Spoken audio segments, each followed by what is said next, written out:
Thank you, Mr. Speaker, ladies and gentlemen of the House. I do want to preface my presentation by mentioning that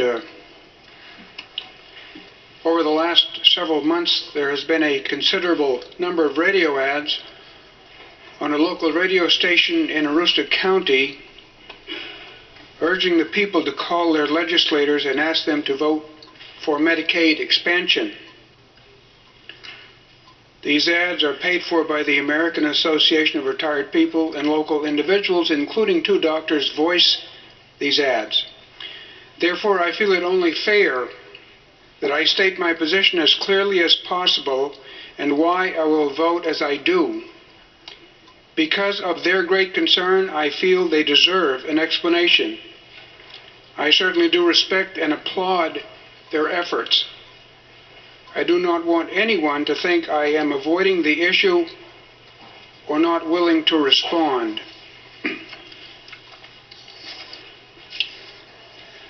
Mr. Speaker, in my 8 years as a state representative, seldom have I encountered a more controversial issue at Medicaid expansion. I do want to state very clearly that I do understand the intent of the bill, LD 1487. And for those supporting the bill, I do understand your concern, and I certainly do applaud your compassion. I've listened to very poignant and touching stories from across the aisle. I certainly do understand your compassion. What I do not understand, however, is the mathematics or numbers behind the bill. When I listen to both sides of the issue, it caused me to wonder, are we receiving the same facts? Are we receiving the same numbers? There seems to be a vast disconnect in interpretation of information. I would really like to be able to sit down and go over some of these facts that I do not quite understand.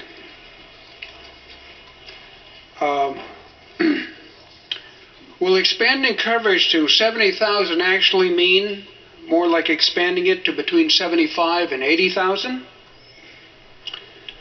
Will the state of Maine be responsible for hiring of 80 to 90 new administrators to handle these new enrollees?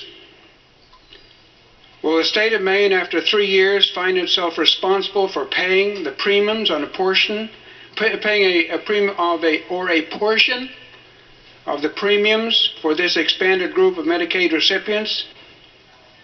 I ask, can one easily rescind a program once it has been initiated? I don't think so. What about the 3,100 people, elderly and handicapped, that right now we cannot afford to cover? They, as we speak, are still waiting. Did not we just finish paying $490 million as a result of the last Medicaid expansion? Are not many programs insufficiently funded right now as we speak? But yet, we are considering expanding a program that would further reduce our ability to meet obligations. I could go on and on listing areas where Maine is falling short in funding. The ever-increasing providing Medicaid and other welfare benefits has grown to nearly 1/3 of our citizens. According to the Commissioner of Finance, we are now experiencing flat or reduced state revenues. Medicaid expansion will produce an even greater crowd-out effect on all other essential programs. As I mentioned before, I fully understand your concern, and again, I applaud your compassion. It is the reasoning and numbers I am confused with. I guess I could say it's not that I loved Caesar less, but I loved Rome more.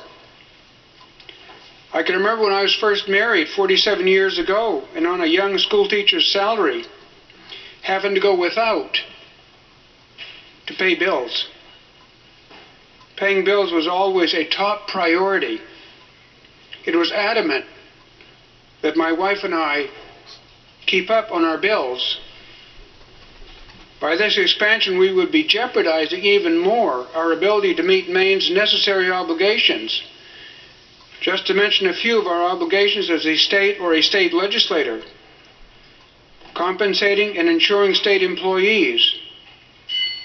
Our physical plant infrastructure has been severely neglected. Balancing next year's budget. Medicaid and other welfare programs represent 25% of our general fund budget. More than 40 million in non-medical social services are on the waiting list. We need hundreds of millions to increase funding just to meet our statutory funding commitment to K through 12, not to mention a list of other programs that were underfunded during the recession 5 years ago. With your permission, Mr. Speaker, I want to mention that a number of programs experienced a significant funding reduction due to increase to support MaineCare and general purpose funds, aid, and general purpose aid. A few of them include frozen merit pay, COLA, and longevity pay increases, reduction in value of homestead exemption, elimination of circuit breaker programs, reduction in business equipment tax reimbursement, freezes in levels of funding for state employees and retirees' health insurance program, resulting in a cost-sharing shift to employees, a 3-year sweep of capital construction and improvement funds with over 300 improvement projects with a cost of $220 million gone unfunded, curtailments that reduce funding for training and staff development and technology development. Liquor licensing and enforcement activities have been reduced more than 2/3 in the last 10 years. Lottery market has been flat for the last 10 years. Mr. Speaker, to quote a very well-respected financial affairs expert and former state representative, I have served over half a century in public service to the state of Maine, and in all those years I can think of no worse time to consider expanding our state's funding responsibility. Mr. Speaker, this may be the quintessential Faustian bargain. As many of you, I am sure, familiar with the opera of Faust, or the story of Dr. Faust, Dr. Faust sold his soul to a certain entity in order to gain knowledge and power. Specifically, according to the German author Goethe, specifically a cure for the Black Plague, with no concern for the consequence of a future payday. The payday came for many who saw the opera, for many who read the story.